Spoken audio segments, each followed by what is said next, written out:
Alors on m'a demandé de raconter un peu ma vocation. Bon, c'est loin. Je vous parle d'un temps que les moins de 20 ans ne peuvent pas connaître. Et d'autre part, oui, les situations ont bien changé. Bon, ça va faire 60 ans que je suis prêtre, et c'est vrai que le monde a radicalement changé. Quand je suis venu au monde et quand je suis rentré au petit séminaire à 11 ans, ou 12, à l'époque, on allait à l'école jusqu'à 14 ans, on passait le certificat d'études, puis après, on tâchait de trouver du boulot. Quelques-uns allaient en collège avec l'espoir pour les instituteurs qu'ils aillent les meilleurs à l'école normale. Bon, à l'époque, moi, je rêvais un peu d'être plutôt, on va dire, dans la chimie ou dans les sciences naturelles, comme on disait à l'époque, SVT maintenant. Le vocabulaire a changé. Et puis, mes parents auraient bien vu, oui, que je sois prêtre, pourquoi pas. Et puis, un beau jour, mon vieux curé qui avait 81 ans, que je rencontrais souvent parce que maman allait y donner des choses au presbytère, etc. Donc mon vieux curé est mort. On l'a enterré. On était 5 garçons à l'époque du village et on était servants de messe, enfants de chœur, tous les 5, et donc on a assisté pieusement à l'enterrement de notre curé. Et le supérieur du petit séminaire de l'époque a posé la question à la fin aux 5 servants d'hôtel, est-ce qu'il y en a parmi vous? Moi je lui ai dit, ben, pourquoi pas? Alors aussitôt il a foncé chez mes parents pour dire, oh mais il ne faut pas rigoler. Et je suis rentré au petit séminaire 2 mois après, après Pâques. Bon, j'ai un petit peu, j'ai découvert une autre vie, hein, du latin, de l'allemand, je ne connaissais pas ça. Et puis, pendant les vacances, j'ai fait encore de l'allemand et du latin avec mon curé, qui était à l'époque, je suis du sud du département, et c'était les fonds en Haute-Saône, pas les fonds de chez nous. Et donc, voilà, puis j'ai continué. Et puis, au terme de 5 années, j'ai fait 5 ans de petit séminaire, j'ai passé mon premier bac, on passait 2 bacs à l'époque. J'ai passé mon premier bac, je l'ai eu, et donc je suis rentré au grand séminaire. Là, nous étions 3-4 à rentrer, puis il y en a 1 ou 2 qui nous avaient rejoints venant de collège Cateau, enfin voilà.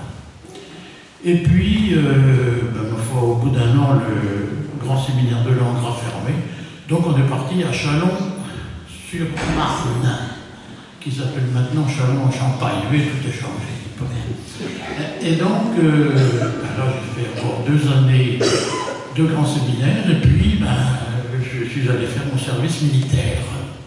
Alors, le recrutement m'a envoyé en Allemagne, dans un régiment de chars d'assaut, où j'ai appris à conduire un char, à tirer au canon, et puis, voilà. Et puis, au bout d'1 an et demi en Allemagne, on m'a envoyé en Algérie, où on était faire de la pacification et du maintien de l'ordre. Après, on a appris que c'était une guerre. Et là, j'étais dans un régiment à cheval. Il n'y avait pas de char d'assaut. C'était des chevaux. Bon, de toute façon, j'ai travaillé dans un bureau, donc, là, cheval ou pas, ça ne changeait rien. Et puis, quand j'ai fait tout le temps qu'il fallait, je suis revenu. Et là, je suis retourné au grand séminaire de Châlons-sur-Marne pour un semestre. Et à peine le semestre commencé, le supérieur, exactement, le père Jean Villeneuve, qui était un peu le responsable des Hauts-Marnais dans ce grand séminaire.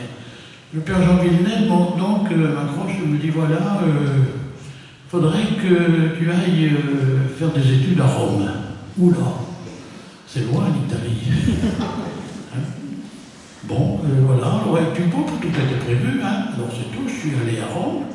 Bon, là, heureusement, j'étais assez fort en latin parce que pendant 3 ans, on n'a eu que des cours en latin, des examens en latin, etc. etc.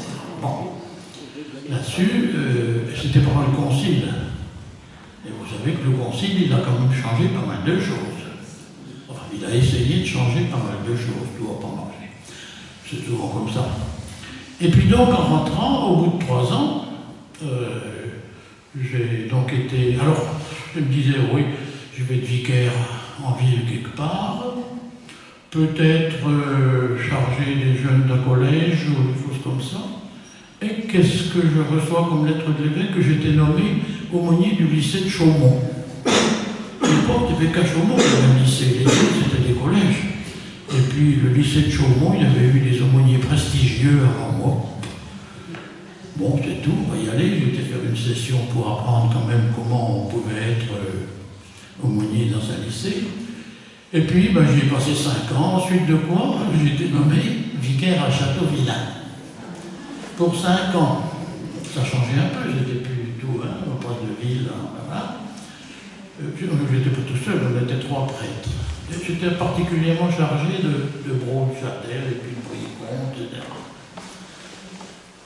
Et puis, au bout de 5 ans, on change d'évêque. Alors, quand il a été ordonné, Monseigneur Dallot, j'étais à l'hôpital, parce que j'avais eu un accident juste en bas, à côté de la barrière, où certains d'entre vous sont passés. Bon, c'est tout, on m'a recousu le genou, j'ai fait de la rééducation, etc., etc. Et la première fois que je vois Monseigneur Dallot, il me dit « Oh, il faudrait que tu reprennes des études. » Oh, oui, pourquoi pas, j'ai toujours bien pensé qu'au bout de quelques années, refaire un peu quelque chose. Mais je ne pensais pas du tout à ça. Il dit « Voilà, il faudrait que tu ailles au biblique à Rome ou à Jérusalem, comme tu veux. » Jérusalem, c'est encore plus loin que Rome. Bon. Oh, je dis, je vais aller à Rome, ça suffira. Avec un peu d'anxiété, parce que la réputation de l'Institut biblique à Rome, c'était on bosse. L'université où j'avais fait mes études de théologie était considérée comme beaucoup moins... Voilà. Bon, allons-y, on bossera. Résultat, je me suis mis immédiatement à refaire de l'hébreu et du grec. J'en aurais fait des langues étrangères. Hein. Et donc, j'ai débarqué à Rome, voilà. Et puis, j'ai fait 2 ans d'études, et puis je suis revenu, et j'ai été chargé, d'une part, d'assurer de la formation biblique pour les catéchistes, etc. Et puis, j'ai été ensuite responsable d'un truc qui s'appelait l'école des ministères, et puis, j'ai été vicaire général. Alors, d'abord vicaire épiscopal à Beaujour, à l'enterrement du curé de Juzencourt. Personnier me dit, tiens, l'évêque voudrait te voir. Je dis, ok, je me pointe. Ah, c'était pour me dire, voilà, tu sois vicaire épiscopal. À l'époque, j'étais prêtre à Montilly et administrateur du coin de Poissy, le vignoble maintenant. Et puis Bourbonne-les-Bains, je donnais des trucs un peu aussi à Bourbonne-les-Bains, Villetot. Et ma foi, allons-y. Alors je suis allé. C'était prévu d'abord que je devais loger à Joinville. Et puis le curé de Doulincourt est mort subitement. Au lieu de faire ses noces d'or, il a fait un infarctus. Et alors, je suis donc allé à Doulincourt accompagner le père Dupuis, qui était curé de Doulincourt. J'étais vicaire épiscopal pour le Nord et j'animais des groupes bibliques. Et puis, voilà. Et puis un beau jour, Michel Ablot, qui était vicaire général, veut arrêter, et ma foi, il n'y en avait pas d'autre, alors à défaut. Bon, j'ai donc été pendant longtemps, jusqu'il y a une dizaine d'années, vicaire général. Et puis, voilà que Gérard fatiguait. Alors, je dis, oh, je ne veux plus être curé de Châteauvillain, etc. Comme pendant 6 ou 7 fois, j'avais été administrateur d'une paroisse où il n'y avait pas de curé, pendant 1 an. Je dis, bon, je veux bien remettre ça pendant 1 an, surtout qu'on allait changer d'évêque. Alors, le suivant fera ce qu'il voudra, il pourra. Puis là, il n'a pas branché pendant 4-5 ans. Donc, tout, je m'assurais, quoi. Hein, alors, quand je regarde tout ça, je me dis, ben oui,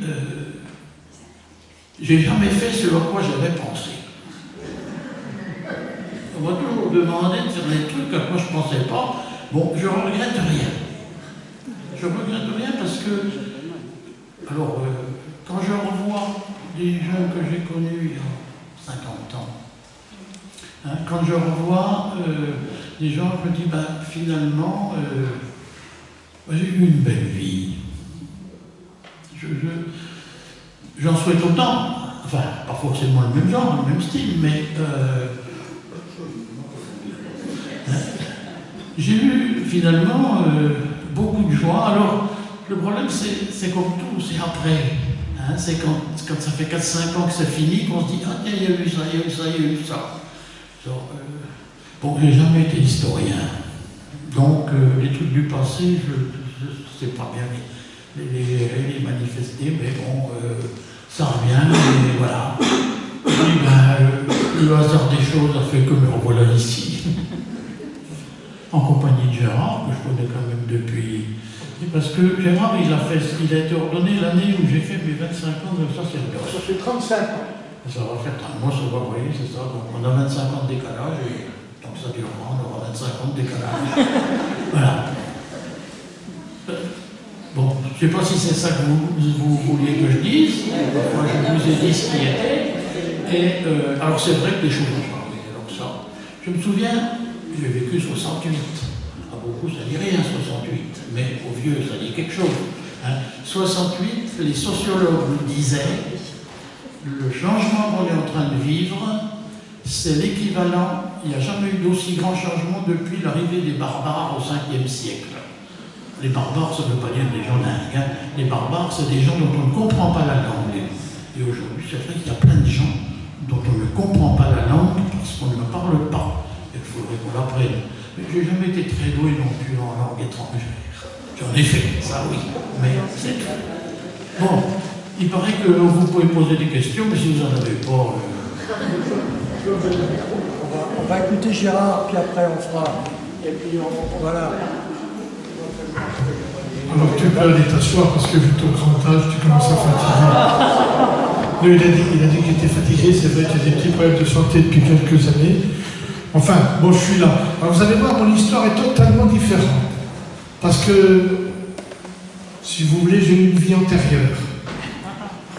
Quand j'étais gamin, à Saint-Lizier, on allait au caté, comme tout le monde. J'ai fait ma communion. J'ai fait ma communion solennelle. Mais je ne croyais en rien. Moi, je me souviens toujours de la communion solennelle, quand je suis revenu, mon cousin m'a dit, tu aurais pu me donner un petit bout de ton hostie. Ça m'avait fait rigoler, ça n'avait pas du tout choqué. Vous voyez? Et puis, le caté, j'ai un souvenir du caté. On avait cassé la longe, la table de la catéchiste, la pauvre table. On faisait un cirque.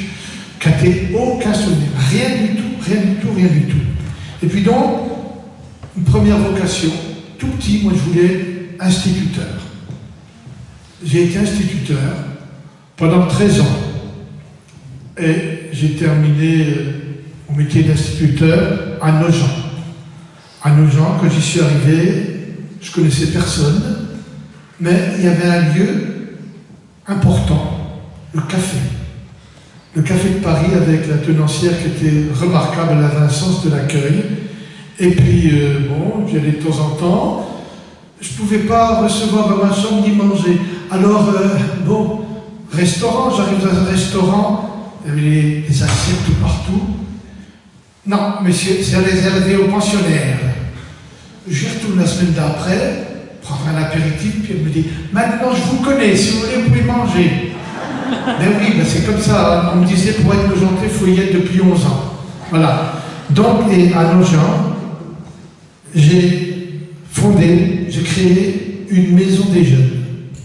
Je n'ai pas la mémoire des dates, mais c'était le 1er avril 1977. Et c'est important parce que, à cette époque-là, on m'a contacté pour prendre contact avec une personne qui était sourde profond. Il faut pas dire sourd-muet. D'ailleurs, lui, il avait appris à parler. Et donc, il avait peur des gens. Vous savez, les sourds sont malheureux. Quand ils voient les gens, ils ont l'impression qu'on dit du mal d'eux. Et alors, il est venu à la maison des jeunes, quelques fois, puis on s'est rencontrés, on joue au Scrabble ensemble, et puis un beau jour, il me dit, moi, je veux entendre. Je vais aller à Lourdes pour un miracle. Alors, je comprenais un peu ce qu'il disait, des fois il écrivait, parce que vous voyez, par exemple, il disait, oh, c'est pareil. Oh, ah, c'est pareil, parce qu'il n'entendait pas, il avait appris quand même, vous voyez. Pour ça, il n'y a pas de sourd-muet. Il avait été d'ailleurs démutisé dans une école, et il voulait aller à Lourdes, et puis, je me suis dit, finalement, je l'avais rencontré, puis bon, lui, comment il va conduire, vous savez, sourd, c'est pas évident, hein. Alors, je dis, allez, je l'emmène à Lourdes. Je visiterai les Pyrénées. Je suis retourné à Lourdes peut-être une vingtaine de fois, je n'ai jamais visité les Pyrénées. Figurez-vous qu'arrivé à Lourdes, on campe, un petit camping derrière l'église paroissiale, il pleuvait, il tombait des cordes, puis le lendemain il faisait beau. Puis il me dit, tu veux aller à la messe? Je vais aller à la messe. C'était fin le 15 août, eh bien 50 000 personnes à Lourdes. Je ne vais pas le laisser quand même aller là-dedans, il va se paumer. Je descends avec lui. Et on arrive devant la porte Saint-Michel, à l'entrée du sanctuaire, et un gars qui arrive et qui commence à parler à José, c'est José qui dit, en faisant des signes. Oh, je dis, qu'est-ce qu'il fout là, celui-là? On a l'impression qu'il nous attendait. Puis il discute un peu avec lui, puis il me dit, vous accompagnez José? Ben, je dis oui, puis vous êtes qui? Il me dit, moi je suis l'aumônier des sourds du pèlerinage de Lourdes. Oh, je dis, ben, ça tombe rudement bien. Moi je vais vous le confier, je ne suis pas croyant. Donc voilà, hein. Puis moi je vais m'en aller. Il me dit, mais vous savez, t'es pas croyant, il y en a plein à Lourdes, vous pouvez venir. J'ai commencé à tomber dans le piège. Un piège peut-être tendu par la Vierge Marie. Et donc je suis allé, pendant 3 jours, on est resté. Et on est revenu. En revenant, il apprend la mort de son oncle. Alors lui, pour lui, tout était foutu, les souvenirs, il a tout brûlé, c'était la catastrophe. Et moi, j'en parle à une cousine de Dijon, qui était chrétienne, pratiquante. J'ai dit, tiens, je suis allé à Lourdes. Oh, puis elle me dit, tiens, on y retournerait bien, tu viens avec nous. L'année d'après, j'y suis retourné. J'ai retrouvé l'aumônier des sourds qui était encore là. Et puis là, ça commençait quand même à... C'était bizarre, tout ça. Puis en revenant, tiens, allez, je vais aller voir le curé de nos gens. Je le connais bien, pas pour aller à la messe, mais parce que j'étais dirigeant au foot aussi. Et il était avec moi, c'était l'abbé des Rumeaux. Je vais aller voir l'abbé des Rumeaux. J'arrive au presbytère, je sonne, la porte s'ouvre, je dis, je pourrais voir le père des Rumeaux. Ah, père des Rumeaux, il a déménagé, je suis le nouveau curé, et vous êtes mon premier paroissien. Du calme. Premier paroissien, voilà. Vous voyez, c'est quand même des signes. Je relis ça après, le gars à l'entrée du sanctuaire, et puis le nouveau curé qui était là. Et puis finalement, il m'a dit, monsieur Blanc, pour venir discuter avec nous. Il y avait trois prêtres à nos gens. Et donc j'allais rendre visite de temps en temps. Et puis ça me travaillait un peu. Je me posais des questions, voilà. J'en ai parlé aussi à une cousine. Je me souviens quand j'allais les voir à Dijon, ils allaient à Sainte-Bernadette à l'église. Moi je les accompagnais, mais j'allais au bistrot juste à côté, vous voyez. Ouais, mais c'est comme ça, hein. Mais les bistrots, c'est pas mal, c'est des lieux de rencontre. Il n'y en a plus dans le village, j'ai vu ça. Voilà. Et puis, petit à petit, ça a cheminé. Et puis, le père de la place, qui était curé de Nogent, il a pris contact avec le père de Kergomo. Un jour, il m'a téléphoné, et il paraît que il y a un groupe de recherche, un groupe de vocation. Est-ce que... Et puis voilà, j'y suis allé. Et puis là, bon, je me souviens, j'ai fait une première retraite à la Pierre-qui-Vire. Et puis après, je me posais des questions. C'était l'évêque Tavernet, Léon Tavernet, qui était là. Je suis allé le voir. Je dis, je sais pas quoi faire. Puis est-ce que je suis tombé sur la tête? Est-ce que je déraisonne? Il y a quelque chose qui ne va pas? Enfin, je me posais tas de questions. Et puis, des fois, je me posais la question, pourquoi pas être prêtre? Parce que j'avais vu les 3 prêtres qui vivaient ensemble. Ça portait un beau témoignage, puis ils s'entendaient bien. Elle a connu la dame de Louvière. Voilà. Et donc, on m'a proposé de faire une retraite pendant une semaine chez les Jésuites à Clamart, à côté de Paris. Et puis voilà, j'ai fait la retraite, et puis je suis allé voir l'évêque, je lui ai dit, bah, je veux bien rentrer au séminaire. Alors je rentre au séminaire à Dijon, ça se passe très bien, j'ai découvert des tas de choses. Vous savez, on dit des fois, il y a plein de gens qui ont des Bibles, mais je dis, ils ne lisent pas, moi j'avais même pas de Bible, rien du tout, je ne connaissais rien. J'ai eu la chance de connaître Christian Forster, que Bernard connaissait bien, donc la Bible, tout de suite, ça m'a passionné. J'ai eu un prof de philo, moi qui n'avais jamais fait de philo, c'était extraordinaire, alors là c'était, waouh, super. Alors à la fin de la première année, je vais voir l'évêque, Léon Tavernier, je dis, ben là maintenant, il faut que je quitte l'enseignement, il me dit, non, du calme, tu vas encore discerner un an. On verra dans un an si tu quittes l'enseignement, il sera temps. Voilà. Et puis voilà. Et puis j'ai été 2 ans donc à Dijon, ensuite 4 ans à Reims, où j'ai découvert encore d'autres profs, pareil, j'ai appris des tas de choses. Et puis découvert aussi des séminaristes qui étaient d'autres diocèses. Donc c'est intéressant parce qu'on avait une autre vue du diocèse de Langres par rapport à Amiens, des choses comme ça. On partageait beaucoup, là. C'était super. Sauf la dernière année, je trouvais le temps long. Puis le supérieur, il m'a dit, c'est normal, tu n'as pas une vocation de séminariste, donc ça va s'arrêter, et puis tu seras prêtre. Et donc je suis devenu prêtre, été ordonné. Alors ça a été un moment assez, ça m'a fait drôle, je suis entré dans la cathédrale, on se met tous en procession, et je me suis mis à trembler. Oh là là, mais qu'est-ce qui va se passer? Puis l'engagement est parti, tac, terminé. Belle célébration, il y avait plein de monde, il y avait ma famille qui n'était jamais les pieds à l'église, mais enfin, à un moment, l'évêque qui dit, ben, tu vas leur porter la paix, j'arrive, ils pleuraient tous. Et oui, vous voyez, il y avait une sacrée émotion. Et alors, je me souviens d'un mot de l'homélie de l'évêque, il avait dit, le prêtre, c'est l'homme du merci. Je m'en souviens encore. Alors, pour terminer mon propos, j'ai envie de vous dire merci.